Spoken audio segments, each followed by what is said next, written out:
Thank you. Can everybody hear me okay? The back, everything? Amazing. Okay. So, this is Roger Bartlett. I don't know if some of you recognize him.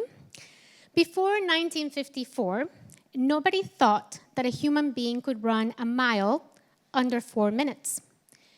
In 1954, this student, so he was a UK student, broke that record by like half of a millisecond. What was interesting is not that he broke the record in 1954, but 46 days later, an Australian runner broke the record again, and he ran the mile in 3 minutes and 58 seconds. But it didn't stop there. Later that year, 3 more runners broke the record in the same race. And ever since then, more than 1,000 runners have broken the 4-minute mile record. So my question is, do you guys think that all of a sudden things change? Did the human physiology change in 1954? Did our genes change? Did we evolve? Did gravity change? Was this guy stronger? Maybe a little bit stronger, but faster than any human being in the world?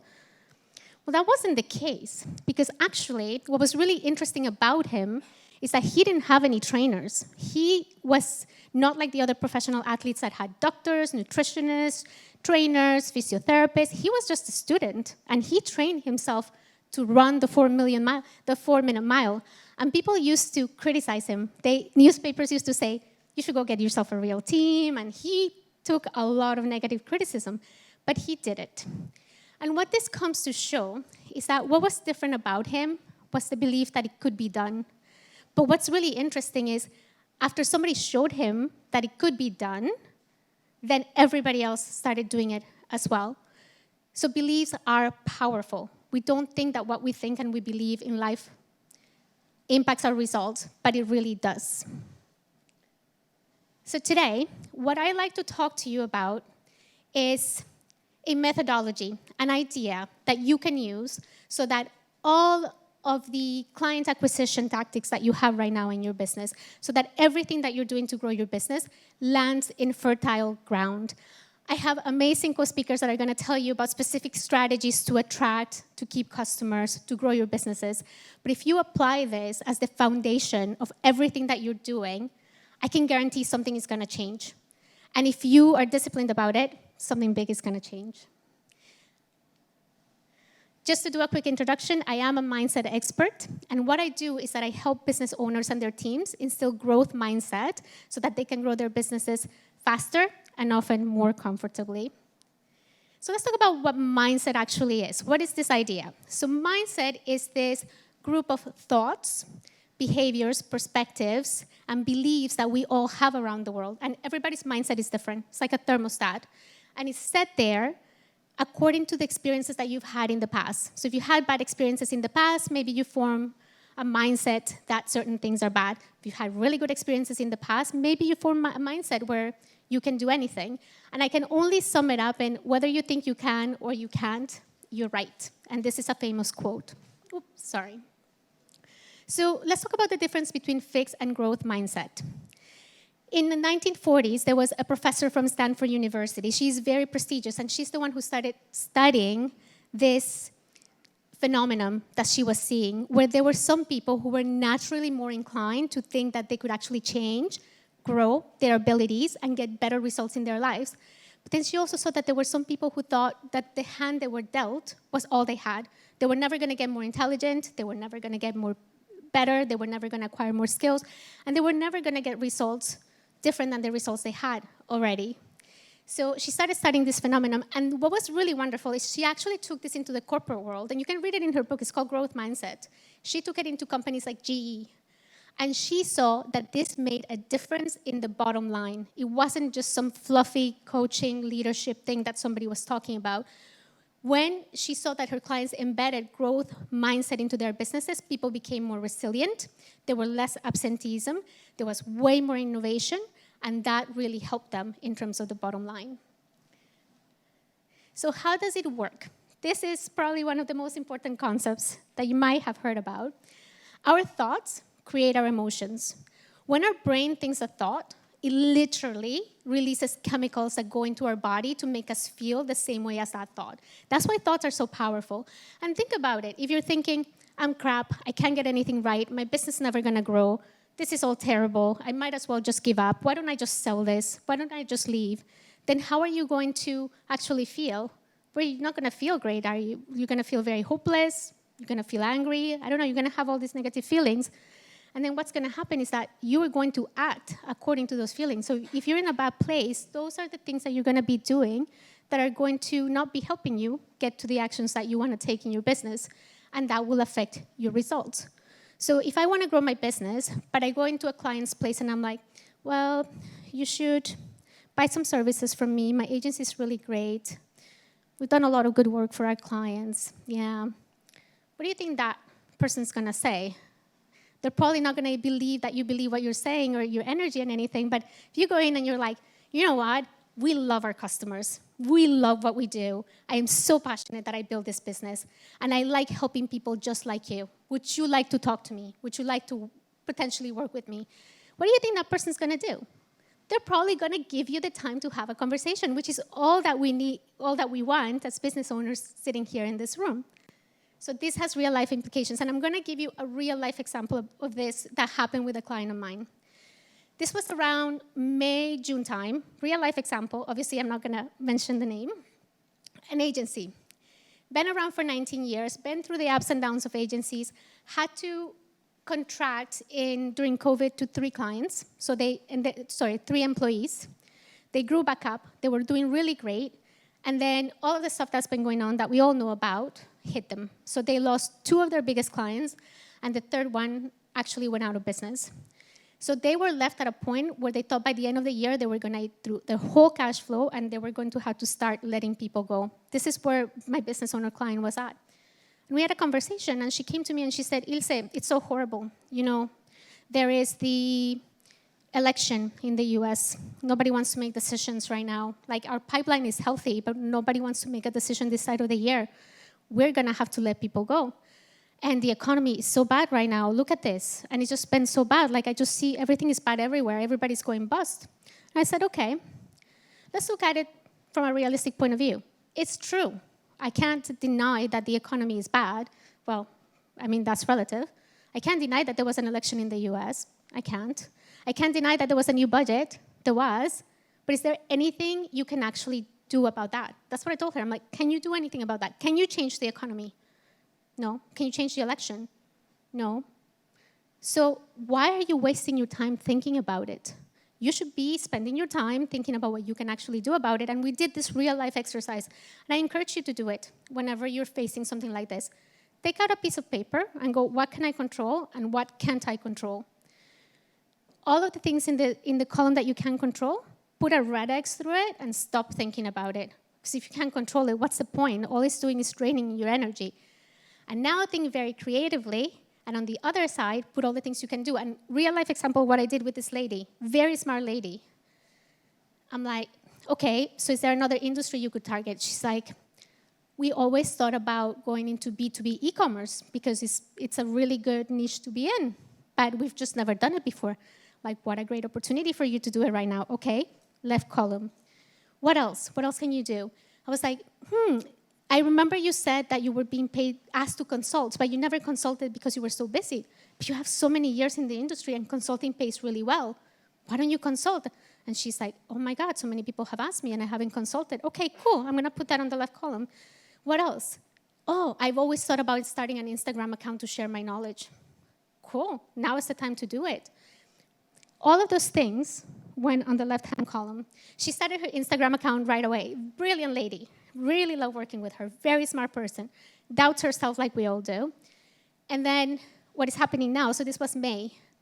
What is happening now is that her Q4 is looking good. She didn't have to let anybody go. She got to the point where she almost put people on notice, and she didn't want to do that. And then her Q1 and Q2 are going to be the best quarters in her company's history if things in her pipeline actually start to fall. And she didn't have to do anything but wait it out. But if she had a different mindset, she would have gone like, I can't do this. Everybody's failing, like the economy is horrible. Why am I doing this? I'm just going to sell this company. Or I'm just going to have to let everybody go. And she would have gone through this cycle, and then she would have missed out on the results, because the way we think does affect our results. If there's one thing that I want you to take away from what I'm saying today, because it's not fluff, is that you are more powerful than you actually think. The biggest lie we have been sold as human beings is that we're victims of our circumstances. We are not. We always have agency. We can empower ourselves. We can't control what happens outside of us. We can't. I'm a realistic optimist. We can't, but we can control how we react to it. And sometimes we can capitalize on those opportunities that everybody's not seeing because they're worried about the economy. We're worried about how are we going to grow? How are we going to leverage AI? How are we going to do things differently over the next 2 years? Those are the companies that succeed. Those are the Warren Buffetts. Those are the Bill Gates. Those are the big people in the world. They've had problems before, but they didn't give up because they have a different way of thinking. So this is my formula, mindset for results. I want you to do an exercise with me right now. You're not going to have to tell your answer, but I want you to check in with yourself and not tell me, but think about, do you really believe that you can achieve the goal that you have set out for your agency? Do you really believe in your heart and in your gut that it is possible for you to do it? I want you to just do that for right now. And if you don't, that's fine. It's okay. That's a good place to start. But if you're trying to do something, if you're trying to get great results, you're pulling this way with a rubber band, and then in your subconscious or just yourself, you're like, I can't do this. I'm not good enough. The economy is bad. Agencies are crappy. I should just give up, all of these different things. Then you're going to be like pulling a rubber band, and it's going to be so much harder for you to get to that place that you want to get to. You could maybe get to that place. That's the traditional way to do it. You push, you work hard, you work long hours, you sacrifice your life, you sacrifice your family. That's the traditional model of thinking. What if you could do it in a bit of an easier way? What if you could just believe it and then take advantage of those opportunities? Permission to fail. This is such a huge one. Coming from a perfectionist. Real life example. On Wednesday, I had a scheduled email that went out to a couple hundred people that I have on my list. So it wasn't anything big. Somebody emails me and they're like, do you know that your merch fields are not merch?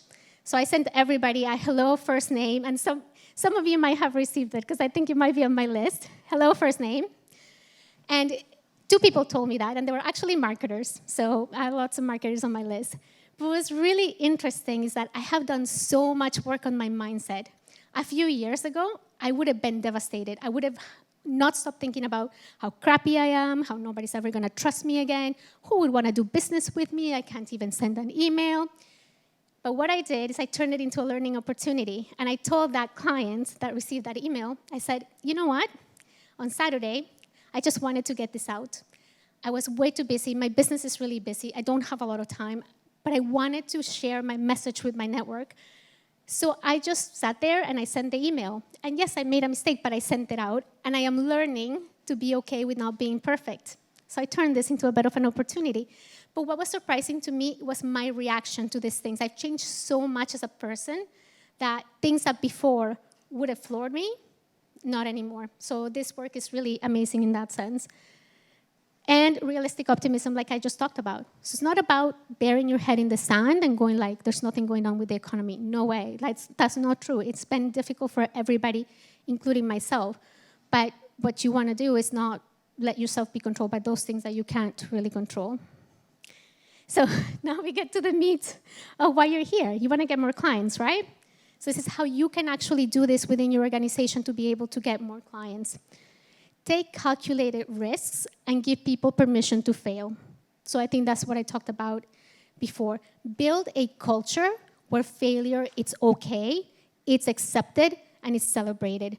Why? Because that's what builds innovation. That's what builds new ideas. And if you're in an agency, that's what you want. You don't want somebody sitting there going like, I think my idea is really silly and it's not going to help the client, but every time I say something, my boss shouts at me. That's the last thing you want to do. Say, okay, you failed, cool, but you tried. But do it smartly. Obviously, I'm not saying spend tons of money and give somebody tons of money on something that might not work. But if you do that, that person is going to go, they're going to try something new, and they're not going to be afraid that they're going to be punished if they don't get it right. So that's super, super important, and that's part of growth mindset.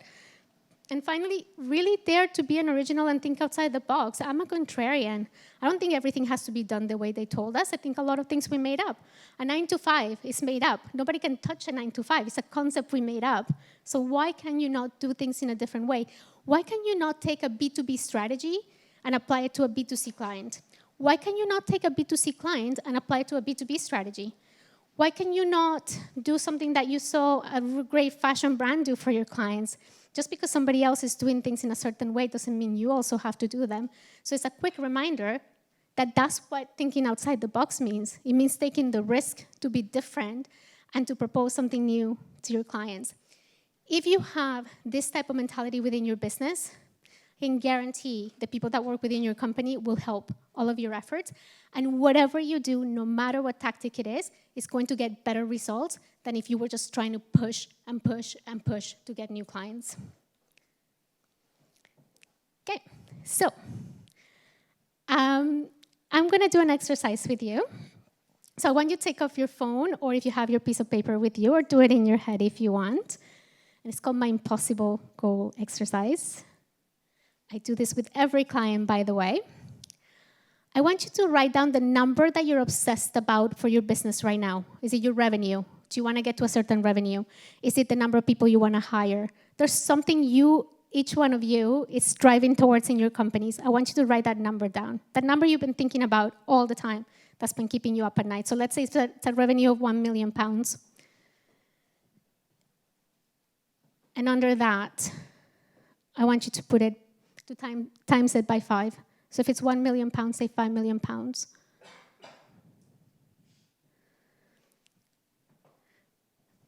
And I want you to write down what you would do if you had to achieve that 5-time goal within a year. Write down 3 ideas right now. What would you do differently? What would you do if you had to? You had to. There was no choice.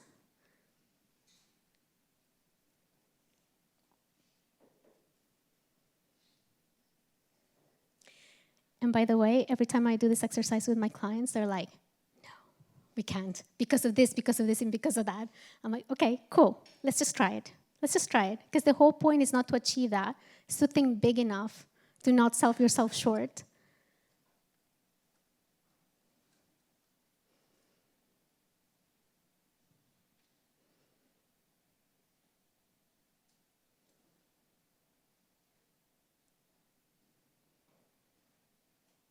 Just give you a couple of minutes because a few of you are still writing.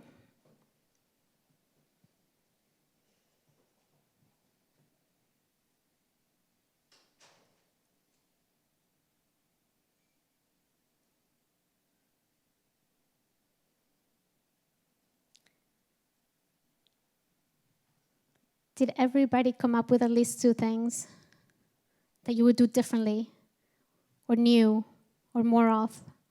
Yeah? Okay. Good exercise? Open up your thinking? Okay, cool. That sounds really good.